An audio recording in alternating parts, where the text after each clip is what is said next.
Welcome to Fueling Your Legacy, hosted by Samuel Knickerbocker. Each week, we expose the faulty foundational mindsets of the past and rebuild a new, stronger foundation essential in creating your legacy. We've got a lot of work to do, so let's get started.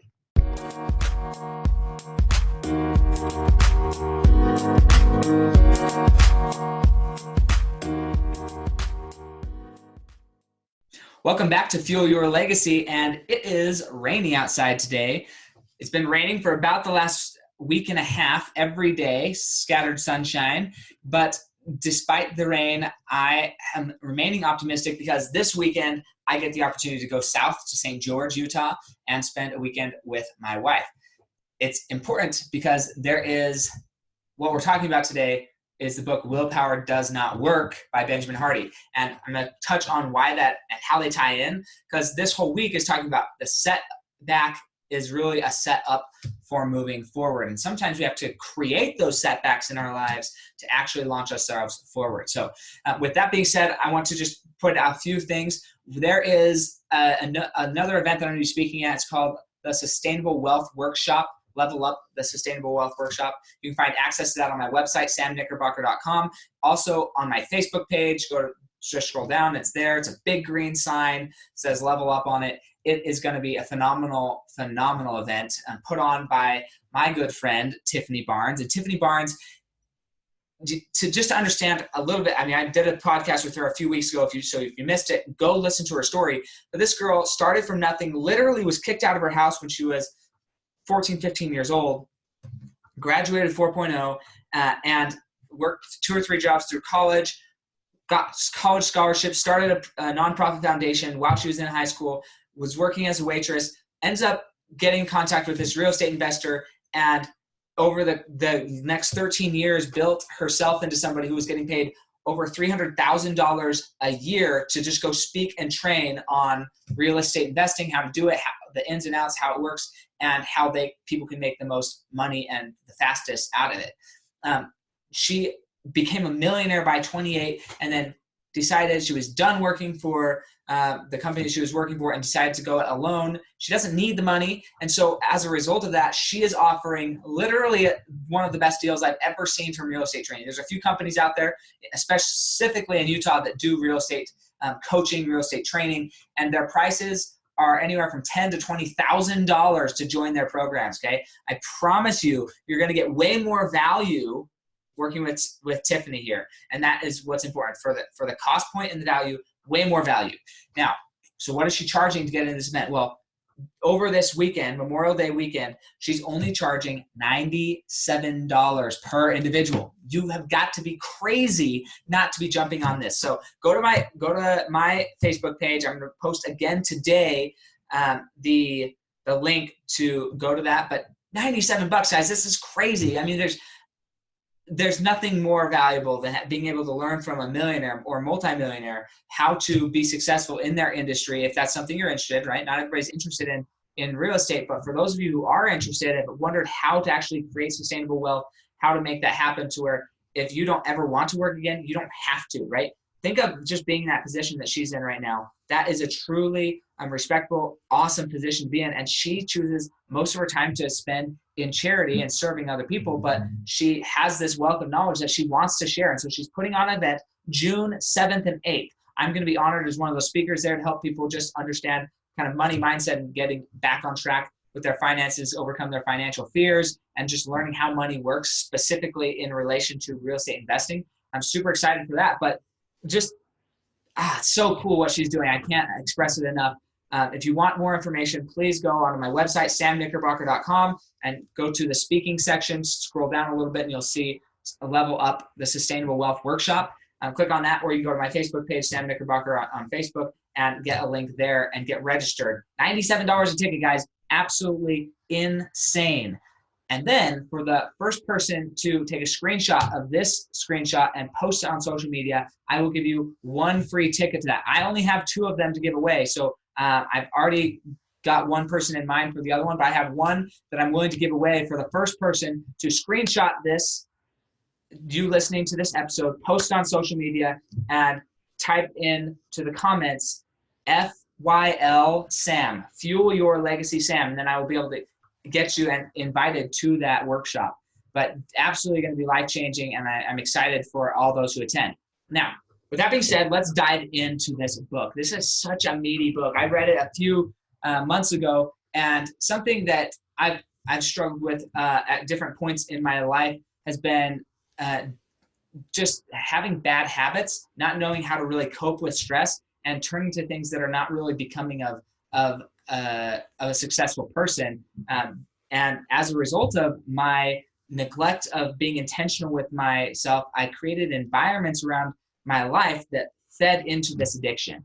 Now, each person has to really identify inside of themselves what they want out of life. But once you decide you actually want to overcome your addiction, you don't love that this is part of your life. Now, that addiction could be literally anything. It could be food, could be sleep, could be Netflix, could be TV, could be Facebook, Instagram, pornography, alcohol. It could literally just be anything.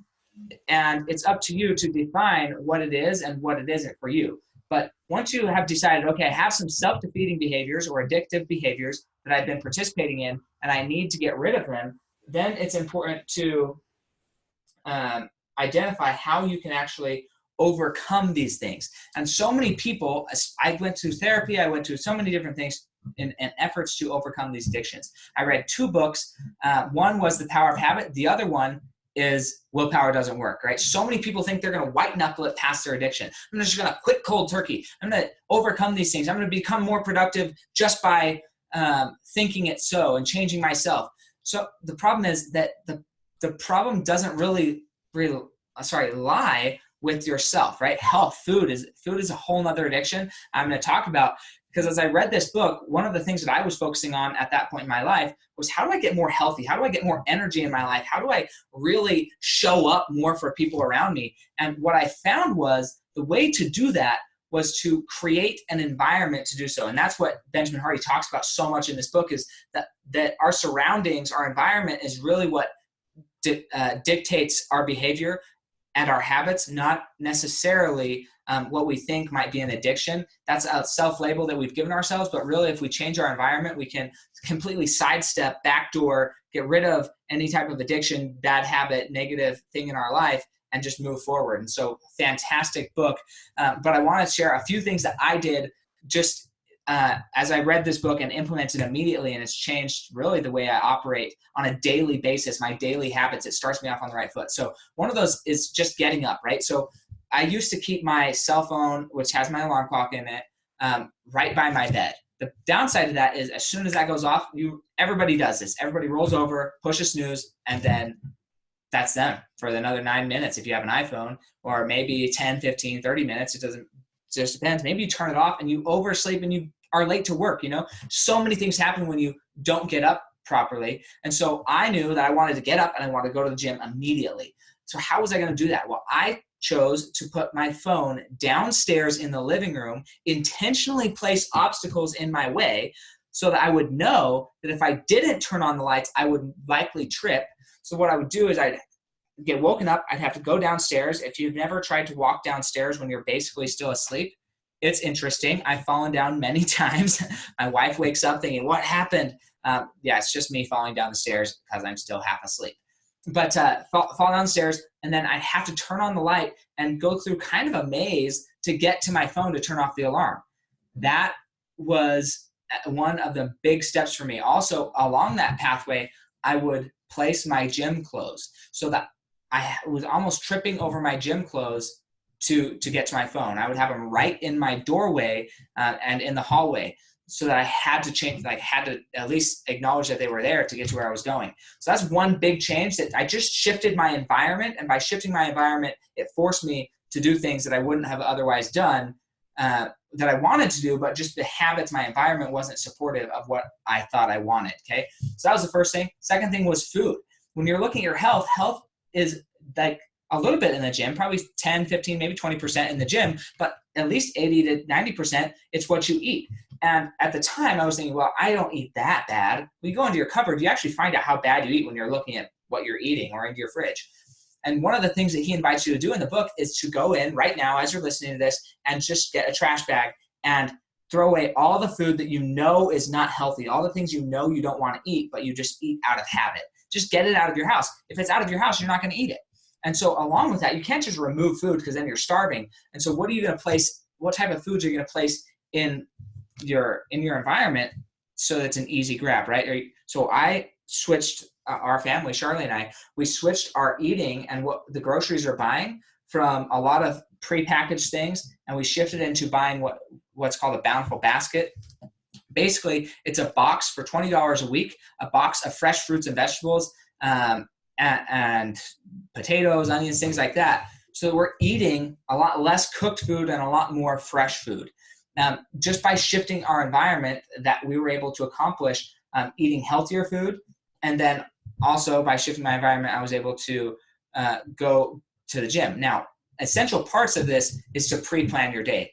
Wake up with focus on like where you're going. If I didn't intentionally get out the clothes that I wanted to wear to work, if I didn't intentionally get out the gym clothes that I wanted, if I didn't intentionally choose all this before the morning, then when I wake up, I'm going to roll over and I'm going to turn off my alarm clock, because I knew that I wanted to accomplish certain things and I placed certain things in my pathway.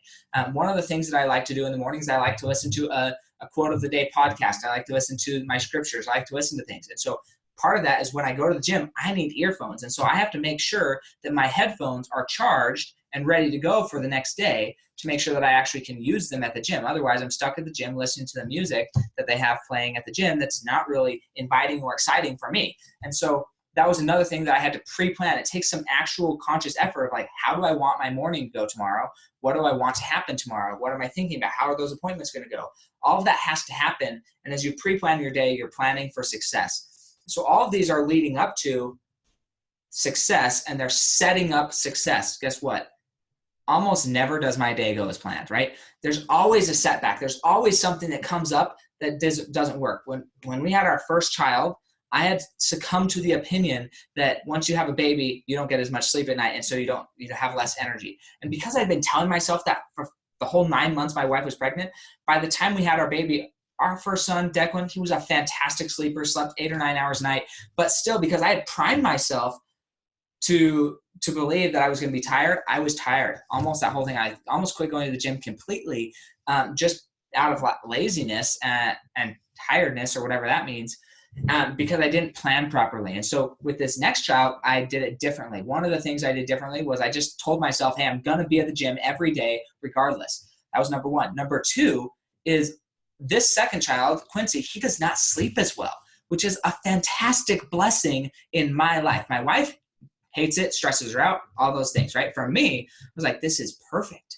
I now have an alarm clock I can't even push snooze on. You can't push snooze on a baby. You have to feed it. You have to change it. You have to get it to go back to sleep. So by the time you've done that, it's a 30, 40-minute ordeal. You're definitely awake by that point in the morning. And so if I was able to get up with the baby, then I was able to accomplish my goals of getting to the gym, accomplish my goals of reading my scriptures, accomplish my goals of journaling. And so it was a win-win situation for my wife and I. Now, most people would say, oh, that's a setback. That baby doesn't sleep as good. That baby's waking up in the middle of the night, right? Most people are going to view that whole experience as a setback, something that's now a burden on them. They don't get as much sleep. Where for me, because I chose to let that setback be a setup to shift my environment a little bit so that I could accomplish even more goals than I had before, it was a win for me. And so you have to start thinking, okay, what things in my life are appearing bad, that they're negative? The world even thinks, oh, I'm so sorry your baby's keeping you up in the middle of the night. What things are like that are actually launching you forward? They could be a massive setup if you use them that way. If you change how you look at it, what things in your life could be a setup for your success if you're willing to accept them into your life that way. So those are just a few examples in that area of the book. I want to share 2 other areas of the book that really are life-changing. By no way, stretch, or form am I going to get to everything. I just like every book review, this book is one of those that you definitely want to go read and read the whole thing. It's a short read. It's only about 4 or 5 hours on Audible. If you listen to it on double speed, you've got 2.5, 3 hours worth of listening. But it's a life-changing book. Honestly, some of it you're going to hear in every success book, but a lot of it is unique to Benjamin Hardy, and the way he presents it is something where you can actually understand it, feel like you can accomplish it, and get a hold of it. Okay, so one of the things that happens in our life often, and this is why I brought up that I'm going down to St. George, is we are so busy working, focused on different things in our lives. For me, it's actually work, earning income, providing for my family. For my mom, not for my mom, maybe for my mom, but for my wife, she is so focused on caring for her children, which I love. She's such a great mother. And as she does this, it causes almost anxiety because she just cares so deeply and she wants them to be happy. She wants to care for them. She wants to be a positive influence in their life. And so because of that, it can get a little overwhelming, and it's constant, right? She wasn't getting the detox time, the time to just turn off your phone, get away, and just say, I am not dealing with that. But it's important in our lives to be able to compartmentalize our different responsibilities to a degree and say, hey, this is happening over here, this is happening over here. Let's separate them and let's deal with each individually. Now, I generally can do pretty good at that compartmentalization. When I'm at work, I'm at work. When I'm at home, I'm not always at home. When I'm playing out golfing, I can be out golfing. When I'm playing board games, I can play board games and not think about work. But different things. When I'm at the gym, I'm not really thinking about work. I'm just listening to my books and enjoying that. So there's certain levels of compartmentalization that are good, and you should do them. Time blocking during the day. Hey, from this hour to this hour, I'm going to focus on this. From this hour to this hour, I'm going to focus on this. When the kids go down for a nap, I'm going to do X, Y, and Z, right? So it is good to compartmentalize.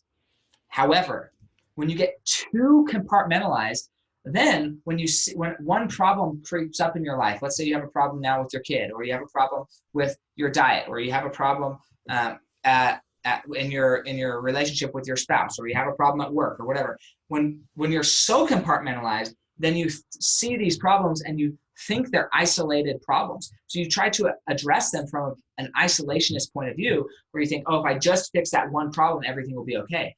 The downside to compartmentalization, okay, there's a positive side to it. The downside to compartmentalization is that the way you do one thing often, I would say always, but some people would just say often, is the way you do everything in your life, right? There's elements of how you're performing in one area that you're showing up everywhere in your life that way. And so when we have one thing that's out of whack, because we've compartmentalized everything, we're sitting there staring at this tree, right? And we're missing the forest for the trees. We're focusing so much on the trees, trying to put fires out on each tree, that we're missing that the whole forest is going up in flames. And we actually need some more manpower, more fuel power, more relaxation, more off season, right? From where we're at. We need less fire, less burn, less explosion of trying to do more. We need to just cut way back and say, okay, what are the essential things? Let's refocus on the essentials as a whole, right? And this is why another part of a morning ritual is having good affirmations and a plan for the day, for the week, for the month, for the year, right? Understanding where you're going is so crucial, because you don't want to miss the forest for the trees. You don't want to be so focused on the little things in your life, you're missing the bigger issues. And that is something that I've noticed in my life that has happened at times. And I do my best to avoid it, but it doesn't always happen. I'm grateful for my wife when she can correct me and say, hey, Sam, you're focusing way too much on this aspect of your life. You need to back off and come back to earth, and let's focus on everything. Something that I struggle with is my cell phone, right? My cell phone, because I use my cell phone for business on Facebook and for Instagram, I'm constantly on it, using it for different things, making phone calls, texts, Instagram messaging people, or Facebook messaging people, drumming up business. And I need a time to detox. That is what I'm excited about. This weekend, I'm going to go down to St. George with my wife. I'm putting my phone on airplane mode for 3 days. Oh my gosh. It's a little bit like right now, I just have a little bit of anxiety even thinking about completely shutting down my life for 3 days. But I'm going to be so excited at the end of it. I know it's going to benefit. Every time that I've done it in the past, I get new ideas. I'm actually performing better when I come home. I went on a cruise last May, and it was hard because I didn't have access to work for a week, and that was tough. But it was so beneficial, not only for me as an individual, but for our relationship, being able to just spend time with my wife and get to know her again, and really see, hey, where are we at a year later? Where are we at in our emotions? Literally a year ago is when my wife found out she was pregnant with our second child, Quincy. And so it's just crazy to think of like, okay, a year ago, this is a good gauge of like how far have we come in a year? Where are we at mentally? Where are we at spiritually? Where are we at physically? And where are we at in business? And how can we really launch to the next level in that? Now, this final key point that is so cool about the idea of willpower and how it doesn't really work in environmental changes, what really matters. This final point is crucial, and that is that mistakes are part of growing. They're actually a good part of growing. And rather than looking at mistakes or pain or fear or struggle as a bad thing, we got to look at it as a good thing, right? So let's pretend you're a video game player. This is an example that he uses in the book. But if you're a video game player and you keep failing a level, guess how many times you get to do that? You're going to do it until you pass the level. That's just how it works, right? Well, same thing in life. We have these lessons that we need to learn. And thankfully, when we fail the lesson, whatever it is, God, infinite intelligence, the universe, I believe it's God, and I believe he's loving and he wants us to progress and grow. And so if we fail at it, he's going to give that trial back to us, or that hardship. He's going to give us that struggle. He's going to give us that pain back, because his goal is to help us overcome it. Our goal is for us to become like him. And so he knows that, hey, for us to accomplish that, we need to be constantly challenging ourselves. We need to constantly be growing. And so if we haven't mastered some of these things in our lives, then we're going to keep replaying those same mistakes until we master it, until we understand it, until we get it. And that is such a beautiful thing in my life, knowing that just because I may have fallen down this time, I'm going to get a chance again, probably sooner than I want, for sure, but I'm going to get a chance again to attack this aspect of my life, attack this principle so that I can grow and I can learn. Think about that. Think about what would life be like if everything in your life was a gift instead of a trial. Every little thing in your life is a gift, a level of growth that's been specifically gifted to you so that you could have the opportunity to grow. It kind of changes the whole game. It changes it from a position, a feeling of, man, I can't believe this is happening, a poor me type mentality, to, wow, thank you so much gratitude for getting the opportunity to keep reliving this. Imagine playing a video game, okay? You go spend $30 on this video game. This would actually be really funny to create. But you go spend $30 on this video game, and it'd almost be like a pay to play. Every time you die, you don't get a new life. You just have to pay more money, right? Every time you fail, right now, for some reason, you think, oh, it's over. For some reason, the video game mentality, as incorporated into our society as it is, it hasn't transferred that mindset of look, I failed, that's okay, I'm gonna try again, I'm gonna try again until I succeed. For some reason, that makes sense in video game world, but then when we step out of the video game world and say, okay, you're way good at video games, you're way good at trying until you succeed, how about you go get a job? How about you go try until you succeed at getting a job? How about you go try until you succeed at being creative and creating something new? How about you go try until you succeed in anything in life? Just keep trying. Take that principle that you learned, it's your principle, and superimpose it onto every other area of your life so that you're living congruently everywhere. How would your life change if everything in your life was no longer a mistake, a hardship, painful, but everything in your life you viewed with gratitude and as an opportunity to grow? Just think about that. This whole book is really about helping you understand that the environment that you're in is what needs to change. The environment that you create around you ultimately dictates your habits, it dictates your behaviors, it dictates your thoughts, it dictates how you feel, your state, your energy. Everything is created.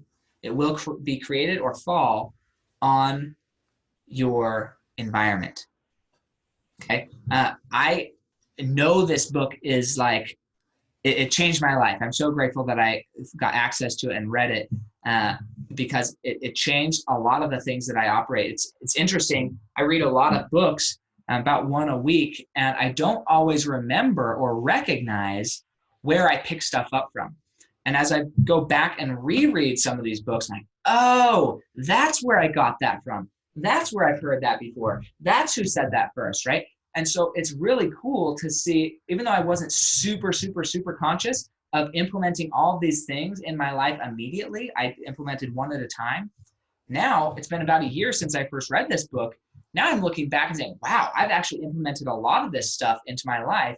Wow, I'm so grateful for this book. I'm so grateful that I was able to get this book, read it, and then share it with other people in my life and talk to them about it, because it helped me become a better man and a better husband and a better father and a better person altogether. And so go get the book, listen to it. Tell me what you think. I'd love to have a discussion going on in the Facebook group. We have a few different Facebook groups, so just want to give them a shout out as well. There is a Fuel Your Legacy Mastermind group. There we're going to be giving away habits, mindsets, and behaviors, creating discussions. And then there you also, if you're a business owner or some type of entrepreneur, you'll actually be able to promote your business on specified days. So I'll let you know when those are. We also have the reading group, the Fuel Your Legacy reading group. That specifically is just a place where we talk about the books that I've talked about on the podcast. And then if you guys want to share some of your own books, you can. That's a public group. And then also the last one is just the Fuel Your Legacy podcast. And you can discuss anything, any topic on the Facebook page or anything that we talk about on the podcast. I'd love to have a discussion there of just your thoughts, your feelings, how you've applied these things in your life and what that has meant to you and how it's changed maybe your relationships with your spouse, your children, your business partners, whoever it is. How has that changed and given you more confidence to proceed in your goals and your dreams? And ultimately, how has that helped you fuel your legacy? So super excited for this coming week. This weekend is awesome. Next week, oh man, we have an awesome guest for you next week. I'm super excited. When they reached out to me to offer to be on my podcast, I was literally giddy. It's a true honor to have these people who are very, very successful in their life in their own right. They've really determined what their legacy is, and have them reach out and to be a guest on Fuel Your Legacy podcast so that they can bring their gifts to you. They recognize, hey, that's a title of a podcast that is making a difference. It's going to go the distance, and I want to make sure I'm on there to share with that audience really how they can maximize and create a legacy of meaning. It's going to be awesome. I'm super excited for you guys to hear from them next week, but I'm not going to introduce who they are till next Monday. So just be aware, keep your ears and eyes peeled on social media for these exciting advancements. And again, always you can, if you take a screenshot, post it on social media, I will always give you a shout out on my next podcast. However, this week specifically, we have a sale for one ticket. Well, if you do that, screenshot, post it on social media, and type in FYL Sam into the show notes, then you are allowed to come to, I will give you one free ticket to the Level Up Sustainable Wealth workshop.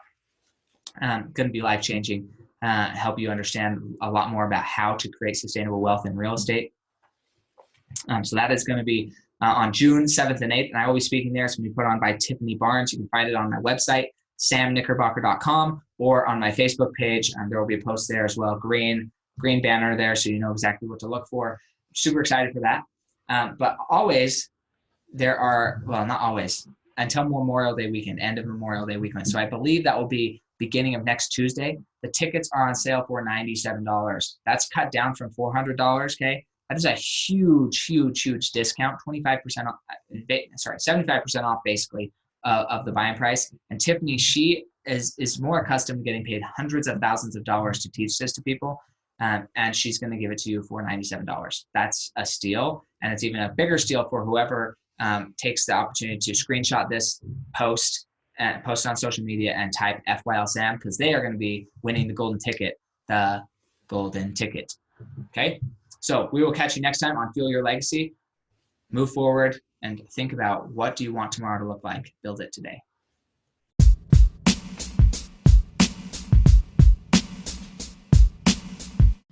Thanks for joining us today. If what you heard resonated with you, please like, comment, and share on social media. Tag me so I can give you a shout out on the next episode. And thanks to all those who have left a review. It helps spread the message of what it really takes to build a legacy that lasts. Catch you next time on Fueling Your Legacy.